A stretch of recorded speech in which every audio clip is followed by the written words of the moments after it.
La maison que j'ai achetée a étonnamment été transférée à ma sœur par mes parents. Dès que j'ai cessé de payer l'hypothèque, la maison a été vendue. Aujourd'hui, je suis en état de choc et sans voix. À 28 ans, je rembourse actuellement l'hypothèque d'une maison que j'ai achetée à mes parents. J'ai appris par la suite que mes parents avaient fait don de la maison à ma sœur. Il est surprenant qu'ils soient allés aussi loin pour ma sœur de 25 ans, mais ce qui me blesse le plus, c'est qu'ils ne m'en ont jamais parlé. J'ai toujours senti que mes parents aimaient ma sœur plus que moi, mais je n'aurais jamais imaginé que c'était à ce point. Mes parents avaient une affection incroyablement profonde pour ma sœur, mais malheureusement, ils n'ont rien fait pour moi, leur fille aînée. Ils ont toujours exigé beaucoup de moi. Dès mon plus jeune âge, on m'a appris à assumer des responsabilités, alors que ma sœur, Sally, était traitée comme une princesse. Elle n'était pas vraiment une princesse, mais mes parents lui donnaient l'impression d'en être une. Même s'ils n'étaient pas riches, Sally avait la liberté de faire ce qu'elle voulait. Mes parents n'ont jamais exigé d'elle qu'elle fasse des études. Pendant que je me concentrais sur mes études, elle avait la liberté de s'adonner à ses passions et à ses passe-temps. Cela a toujours été la norme. Mes parents m'ont clairement fait comprendre ce qu'ils attendaient de moi et ont insisté sur le fait que je devais me construire une carrière solide. Après avoir obtenu mon diplôme de fin d'études secondaires, je ne pouvais pas me permettre de me relâcher dans mes études. Mes parents se sont endettés et ont puisé dans leurs économies pour que je puisse fréquenter une école technique. Au lieu d'utiliser mes propres économies, je leur ai proposé de co-signer un prêt pour mes études, avec l'intention de le rembourser une fois que j'aurais commencé à travailler. Ils se sont toutefois opposés à cette idée, invoquant des taux d'intérêt élevés qui représenteraient 1,5 fois le montant initial. À l'époque, je n'étais pas assez mûr pour comprendre le fonctionnement des prêts. Je pensais que c'était mieux ainsi puisque mes parents avaient décidé de ne pas le faire. À l'époque, je venais d'avoir 18 ans. Je pensais qu'ils essayaient de me protéger des difficultés financières, mais je n'aurais jamais imaginé que cela deviendrait plus tard un outil pour m'exploiter. Immédiatement après avoir obtenu mon diplôme, j'ai décroché un emploi stable dans le domaine de la technologie. C'était exactement ce qu'ils voulaient. Ils étaient fiers de ma réussite. Mais j'ai toujours eu l'impression qu'ils attendaient un retour sur l'investissement qu'ils avaient fait en moi. Ils me rappelaient constamment de ne jamais oublier les sacrifices que nous avons faits pour toi. N'oublie pas d'où tu viens. Au début, cela semblait inoffensif. Je pensais qu'ils essayaient de me faire garder les pieds sur terre, mais avec le temps, j'ai compris qu'il s'agissait d'une manipulation émotionnelle. Ils étaient experts dans l'art d'instiller la culpabilité. Lorsque j'ai commencé à travailler, la pression n'a fait qu'augmenter. Chaque fois que je me rendais à la maison, mon père me demandait sans cesse où j'en étais. Je n'ai jamais pu oublier qu'il avait dépensé toutes ses économies pour mon éducation. Je devais travailler dur pour rembourser les énormes sacrifices que mes parents avaient faits pour moi. J'ai compris qu'ils avaient besoin d'une nouvelle maison. Pendant des années, ils avaient économisé avec diligence, uniquement pour utiliser ces fonds pour mes études universitaires. Cela faisait moins d'1 an que j'avais commencé à travailler et j'étais encore novice dans mon premier emploi. Lorsque je suis rentrée à la maison pour les vacances, mon père m'a regardé fixement pendant le dîner et m'a dit quelque chose qui m'a ébranlé. Nous avons joué notre rôle dans ton éducation. Maintenant, c'est à toi de faire des projets pour nous acheter une maison. Nous ne pouvons pas vivre éternellement avec un loyer. En entendant ces mots, mon estomac s'est retourné. Je comprenais que mes parents voulaient que j'achète une maison, mais je ne pensais pas que cela arriverait si tôt. Cela faisait à peine 1 an que j'étais entrée dans la vie active et je partageais encore un appartement avec 2 autres femmes. Je ne pouvais pas me permettre d'acheter une maison toute seule. Malgré les objections des institutions financières, mes parents m'ont poussé à acheter une maison. Papa, je viens de commencer à travailler. Je n'ai même pas les moyens d'acheter un appartement. Pourquoi cette demande financière si importante tout d'un coup, ai-je protesté. Après avoir réfléchi un instant, mon père m'a dit que nous t'avions appris à planifier et à travailler pour atteindre tes objectifs. Ma mère, d'une voix douce mais ferme, a dit que sans nous, tu n'aurais pas pu aller à l'université. Tu ne serais pas ce que tu es aujourd'hui. Je veux que tu rembourses cette dette envers nous. Je n'ai pas eu le courage de dire qu'ils avaient tort. Je dois ma position actuelle à leur sacrifice. Cependant, il y a eu des moments où j'ai trouvé leurs conférences insupportables et où j'ai eu envie de crier, quitte à demander de faire tout ça pour moi, mais je n'ai jamais eu le courage de les affronter. J'ai commencé à m'éloigner de mes parents, ne répondant qu'à leurs appels et aux urgences et évitant de leur rendre visite. Depuis ce jour, je me sers de mon travail très prenant comme excuse pour les éviter. Pourtant, l'obligation d'acheter une maison pour eux est toujours restée présente dans mon esprit. Après 5 ans d'économie et de travail acharné, j'ai fini par céder et j'ai acheté une maison pour eux. C'était une jolie maison modeste dans un quartier tranquille. Elle n'était pas luxueuse, mais elle était confortable. Tout semblait aller comme sur des roulettes. J'ai pensé que c'était le moins que je puisse faire pour les remercier. Mes parents avaient tant fait pour moi que j'ai continué à payer l'hypothèque pendant 3 ans. J'ai même effectué des paiements supplémentaires pour éviter la saisie. Mais j'avais d'autres projets à réaliser dans la vie. Je voulais avoir ma propre maison pour pouvoir voyager et fonder une famille. Je ne pouvais pas continuer à payer l'hypothèque indéfiniment. Après l'achat de la maison, les tracasseries incessantes de mes parents ont enfin cessé. Ils ont fièrement expliqué à leurs parents et amis que leur investissement avait porté ses fruits. Je n'y ai pas prêté beaucoup d'attention, mais il y avait toujours un fossé dans notre relation. J'y continuais à prendre mes distances avec ma famille et ne me rendais que rarement à la maison. Un jour, après des mois de travail intensif, j'ai décidé de me rendre à la maison pour la première fois depuis longtemps. J'ai informé mes parents de mon arrivée.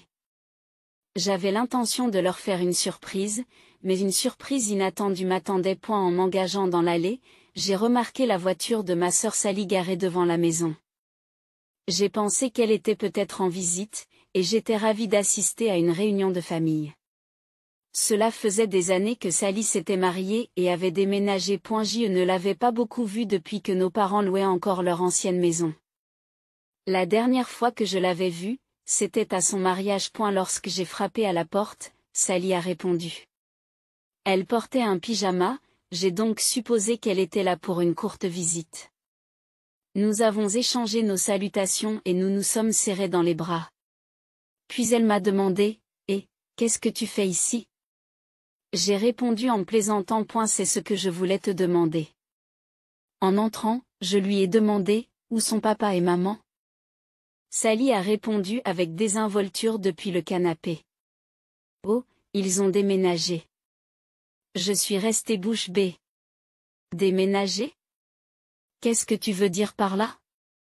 C'est leur maison, j'ai insisté. Sally a haussé les épaules et a dit, oh, je suppose qu'ils ne vous l'ont pas dit. En fait, ils m'ont donné cette maison. Je vis ici maintenant. Avec ces mots, j'ai eu l'impression que le sol se dérobait sous moi. La maison que j'avais payée pendant tout ce temps. Elle l'a dit avec désinvolture, comme si cela n'avait pas de signification plus profonde. Maman et papa ont dit que j'avais plus besoin de la maison que toi. Je vais bientôt avoir un bébé, tu sais. Ils avaient décidé que Sally devait avoir la maison. Choquée, j'ai demandé où nos parents vivaient maintenant. Elle m'a répondu, comme si c'était la chose la plus normale, qu'ils louaient un appartement à l'autre bout de la ville.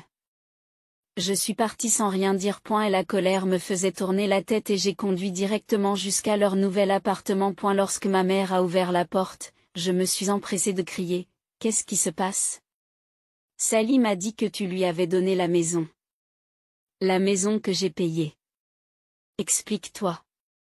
Ma mère m'a souri, comme si ce n'était pas grave. Maintenant, calme-toi. Entre d'abord. Je ne pensais pas que tu t'en soucierais autant. Je suis entrée dans la maison, mais je ne me suis pas assis. J'étais là pour avoir des réponses. Pourquoi as-tu donné la maison que j'avais achetée pour toi sans me consulter ? Pourquoi as-tu pensé qu'il n'était pas important que je le sache ? Ma mère a soupiré, comme si je n'étais pas raisonnable.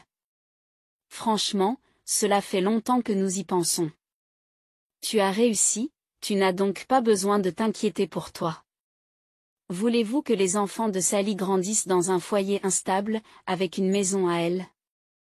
Elle n'aura plus à se soucier du loyer et pourra se concentrer sur leur bonheur. Ces paroles m'ont fait exploser de colère. Je me fiche de savoir où ma nièce ou mon neveu grandira. Je ne vois rien de mal à ce qu'ils vivent dans une maison louée. Nous avons nous-mêmes vécu dans des logements locatifs et nous nous en sommes bien sortis. De plus, leur situation n'est pas de mon ressort. C'est à Sally et à son mari de s'en occuper. S'ils veulent une stabilité financière, ils devraient trouver un meilleur emploi. Entendant l'agitation, mon père est entré dans la pièce et a dit « Pourquoi faites-vous tant d'histoires ? Sally a besoin d'une stabilité financière, et c'est notre devoir de la lui fournir. Elle n'a pas eu les mêmes chances que vous. Nous n'avons pas payé ses études, elle mérite donc la maison. J'étais incrédule. Comment peux-tu dire quelque chose d'aussi ridicule, ai-je demandé. Elle n'est pas allée à l'université, c'est pourquoi vous n'avez pas eu à la payer, n'est-ce pas? N'oubliez pas qu'elle a abandonné le lycée. Ils n'ont manifestement pas saisi la gravité de leurs actes. Tu as déjà réussi, tu n'as qu'à t'acheter autre chose, ont-ils dit. Bien sûr, je peux acheter quelque chose d'autre. Mais j'ai toujours insisté sur le fait que c'est à moi de le dire, pas à toi. Leurs paroles m'ont fait tourner la tête, comme si le monde était à l'envers. Je n'arrivais pas à comprendre leur logique et j'étais complètement désorienté. Finalement, j'ai quitté leur appartement en claquant la porte, je suis allé à l'hôtel et je me suis détendu depuis. Je ne sais vraiment pas comment aller de l'avant. Je ne peux pas reculer comme c'est à Je n'ai pas l'intention de continuer à payer l'hypothèque après avoir découvert les faits, mais naviguer dans cette situation difficile est incroyablement complexe. Je comprends que mes parents n'ont pas les moyens de payer les mensualités. Mais je suis persuadée que ma sœur peut le faire. Tout cela s'est passé vendredi. Nous sommes aujourd'hui dimanche. J'ai réservé un vol pour mardi afin de rentrer chez moi. J'ai envisagé de partir immédiatement, mais après m'être calmé, je me suis rendu compte qu'il y avait d'autres choses à faire. Je veux vérifier le solde de l'hypothèque. Comme j'ai payé trop cher, il devrait être plus près d'être remboursé que prévu. Avant la visite, j'ai envoyé un SMS à mon père pour lui demander le montant de l'hypothèque restante. Il m'a répondu qu'il devait confirmer avec le gestionnaire du prêt. J'ai envoyé un message disant « Emmenez-moi à la banque demain. Je dois vérifier le solde restant dû. » Bien que je ne veuille pas continuer à payer l'hypothèque, j'ai besoin de bien comprendre la situation. Compte tenu de tout ce qui s'est passé, je ne peux pas justifier la poursuite de ces paiements. J'estime que l'achat de la maison était déjà une contribution importante. Et il est clair que mes parents et ma sœur ont pris ma générosité pour argent comptant, et je ne me fais pas d'illusions à ce sujet. Je ne me sens pas obligé de continuer à payer pour une maison qui n'est plus la mienne. Cela vaut peut-être la peine d'en discuter avec mes parents, mais je dois leur dire clairement que je ne peux pas supporter un bien qui m'a été cédé sans mon consentement. Puis, une vérité encore plus insupportable est apparue. Je reviens de la banque et la découverte que j'y ai faite m'a brisé le cœur. Les paiements supplémentaires que j'ai effectués pour l'hypothèque n'ont jamais été crédités à la banque. Mon père n'avait payé que le montant requis pour l'hypothèque. Les fonds excédentaires étaient utilisés pour payer le loyer de leur appartement. Telle est la réalité. C'est dévastateur. J'ai vécu de manière frugale, en fonction de mes moyens, et j'ai essayé de rembourser l'hypothèque plus tôt que prévu. Lorsque le directeur de la banque m'a montré les relevés des dépôts mensuels, je me suis rendu compte que j'avais payé environ 1,3 fois le montant requis. J'ai insisté sur le fait qu'il devait y avoir une erreur. Nous avons examiné l'historique des transactions et nous avons vu combien j'avais envoyé à mon père chaque mois. Mon père a affirmé que les registres du gestionnaire étaient exacts. Le montant exact a été versé au titre de l'hypothèque. J'ai eu l'impression qu'il avait mal compris ou qu'il était confus, mais il m'a pris le bras et m'a dit « Les registres sont corrects. Vous aviez raison. Nous en reparlerons plus tard. » Ces paroles m'ont écrasé.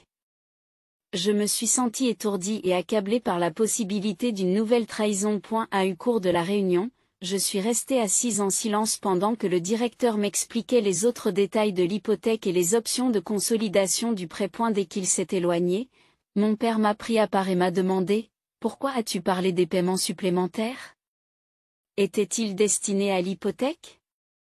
J'ai haussé le ton. J'ai répondu que oui, bien sûr. Sinon, pourquoi aurais-je envoyé de l'argent en plus? Ce qu'il a dit ensuite m'a stupéfié. Je pensais que c'était pour nos dépenses. Mais je l'ai utilisé pour payer le loyer, a-t-il admis. Je l'ai regardé fixement, puis je me suis enfoncé dans une chaise, enfouissant mon visage et mes mains. Comment vais-je faire face à mes parents maintenant? Mon père s'est assis à côté de moi et m'a dit que ce n'était pas si grave. Je n'ai pas pu cacher ma colère. Ce n'est pas si grave? Me forcer à acheter une maison, la donner à Sally sans me le dire, et utiliser mes paiements supplémentaires pour le loyer, rien de tout cela n'est grave. Elle a répliqué.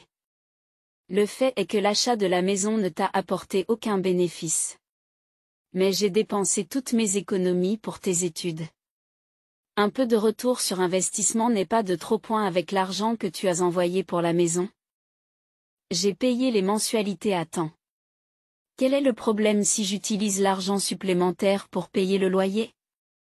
Je ne vous demande pas plus d'argent. Je me demande comment réagir à cette trahison et à la justification tordue qu'ils donnent de leurs actes. J'étais furieuse de ces paroles et de ces arguments. L'argent supplémentaire était destiné au remboursement anticipé de l'hypothèque, pas à couvrir les frais de votre nouvel appartement. J'ai quitté la banque et j'ai commencé à marcher sur le chemin. J'ai entendu mon père m'appeler par mon nom, mais je ne me suis pas retournée et j'ai continué à marcher vers la station de métro. Ma mère m'a appelé plusieurs fois et m'a envoyé un SMS pour me dire de rentrer à la maison afin que nous puissions nous asseoir et discuter de cette affaire. Je n'ai pas répondu. Je ne voulais plus avoir de conversation avec eux. J'ai décidé de prendre les mesures qui s'imposaient pour m'opposer à leurs bêtises. J'étais vraiment choquée par la façon dont mon père déformait la situation pour me donner l'impression d'être un fardeau. J'ai le droit d'être en colère, mais j'ai aussi le droit de fixer des limites.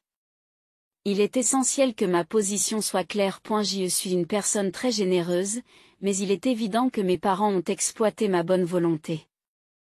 Dans cette situation, ignorer leurs appels et leurs messages est tout à fait justifié. Je dois continuer à me concentrer sur mon propre bien-être. À ce moment-là, je tremblais de colère. Plus tard, je suis rentrée chez moi et j'ai repris une vie normale. A eu changement de moi, je n'ai pas renvoyé le paiement de l'hypothèque à mon père comme prévu. Au début du mois, mon père a essayé de me contacter, mais il n'a pas pu me joindre car je l'avais déjà bloqué. J'ai également bloqué ma mère, ma sœur Sally et le mari de Sally. Recherche de la paix. J'ai pris la décision de ne plus payer l'hypothèque. Je ne pouvais plus supporter d'être manipulée. Si mes parents voulaient donner la maison à Sally, qu'ils le fassent. Elle devait prendre en charge les paiements. C'est à elle de prendre cette responsabilité. Lorsque mes parents ont appris que j'avais cessé les paiements, ils étaient furieux. J'ai reçu de nombreux appels et messages vocaux de numéros inconnus. Peut-être utilisaient-ils les numéros de leurs amis, mais je n'en étais pas sûr. Ils ont crié, « Si tu arrêtes de payer, nous ne pourrons plus payer l'hypothèque. » En entendant cela, je n'ai pas pu m'empêcher de rire. Ce n'est plus mon problème. J'ai également bloqué tous ces numéros. Mais ce n'était pas la fin du problème. 3 jours plus tard, en rentrant du travail, j'ai trouvé mon père sur le pas de ma porte, furieux. Il a crié, « Ça ne peut pas se terminer comme ça. Tu nous dois bien ça. C'est nous qui t'avons envoyé à l'université. C'est nous qui avons fait de toi ce que tu es aujourd'hui. » J'ai répliqué. J'ai déjà assez payé, n'est-ce pas? Sais-tu au moins combien d'argent j'ai investi dans l'hypothèque? C'est bien plus que ce que tu as dépensé pour mes études. Je ne vous dois rien. Mon père m'a accusé d'être ingrat, mais je l'ai interrompu. Non. Arrêtez d'essayer de me culpabiliser. J'en ai assez. Je ne paierai plus ton loyer ni aucune autre dépense. C'est ton choix, pas le mien. Je n'en peux plus. Tu m'as traité comme une marchandise. Après m'avoir élevé comme un investissement pour l'université. Maintenant, tu veux tirer des profits de moi pour la vie. Je ne suis pas un produit. Sur ces mots, j'ai pris d'assaut le couloir et je suis parti. Je ne suis pas retourné à mon appartement. J'avais peur qu'ils me suivent. Je ne voulais pas de drame supplémentaire. Lorsque je suis revenu plus tard dans la nuit, il n'était plus là. Et ma mère m'a appelé plusieurs fois, laissant des messages vocaux affolés. Sally a également laissé un long message, expliquant pourquoi la maison était essentielle pour sa famille et à quel point j'étais égoïste de ne pas les soutenir. Mais j'étais enfin libérée de leur manipulation. Ma relation avec eux est terminée. Je n'aurais jamais imaginé qu'après avoir investi tant d'argent durement gagné dans l'achat d'une maison, j'en arriverais là. La maison a fini par être saisie. Sally a eu du mal à faire face aux paiements hypothécaires, et mes parents avaient déjà du mal à payer le loyer de leur appartement. Gérer l'hypothèque, le loyer et les autres dépenses est devenu impossible. Lorsque j'ai cessé de payer, j'avais prévu cette issue. Ce n'était qu'une question de temps avant qu'ils ne s'en rendent compte eux aussi. Environ un an plus tard, j'ai appris que la maison avait été mise en vente. Mes parents ont essayé d'utiliser le peu d'économies et de fonds de retraite dont ils disposaient pour récupérer la maison, mais ils n'y sont pas parvenus. Des tensions sont apparues entre Sally et mes parents. Ayant du mal à faire face aux paiements hypothécaires, mes parents ont demandé à Sally et à son mari de contribuer à la moitié des coûts. Sally a fait valoir que la maison était un cadeau et a insisté pour qu'ils couvrent la totalité des frais. C'est alors que mes parents ont réalisé leur erreur. Mais il était trop tard. Ils ont décidé de se défaire de la maison et de la mettre aux enchères. Et la maison s'est vendue et mon père a récupéré une somme importante grâce à la vente. Je pense qu'ils ont fait le bon choix. Quant à l'acompte que j'ai versé au fil des ans, je ne m'attends pas à le récupérer. Ils n'ont pas l'intention de me le rendre, et je l'ai accepté. Au moins, maintenant, ils ne prétendent plus être de généreux bienfaiteurs. J'ai déjà remboursé tout ce qu'ils ont dépensé pour mon éducation, y compris les intérêts. C'est pourquoi je ne me sens pas coupable de couper les ponts avec eux. Selon des proches et mon oncle, mes parents ont déménagé dans un appartement plus petit pour réduire le loyer. Ils ont également commencé à économiser l'argent qu'ils ont reçu de la vente aux enchères de la maison et s'efforcent de subvenir à leurs besoins à la retraite sans dépendre de moi. Ils ont complètement cessé de soutenir financièrement Sally et ont exigé qu'elle prenne la responsabilité de sa famille. Bien que Sally ait essayé de les culpabiliser, mes parents sont restés fermes dans leur décision. C'était un bon choix pour eux. J'ai également loué mon propre appartement pour préserver ma vie privée. J'ai commencé à économiser pour acheter une maison qui sera vraiment la mienne. Il n'est jamais facile de s'éloigner de sa famille, mais parfois, même ceux qui sont censés vous aimer le plus peuvent profiter de vous. Il m'a fallu du temps pour comprendre cette vérité. Mais je ne regrette pas ma décision. Qu'il s'agisse de membres de la famille ou d'étrangers, j'estime que je mérite d'être traité avec respect et pas seulement comme une source d'argent. Il est triste d'entendre parler de la désintégration de ma famille, mais ils réalisent enfin les conséquences de leurs actes insensés.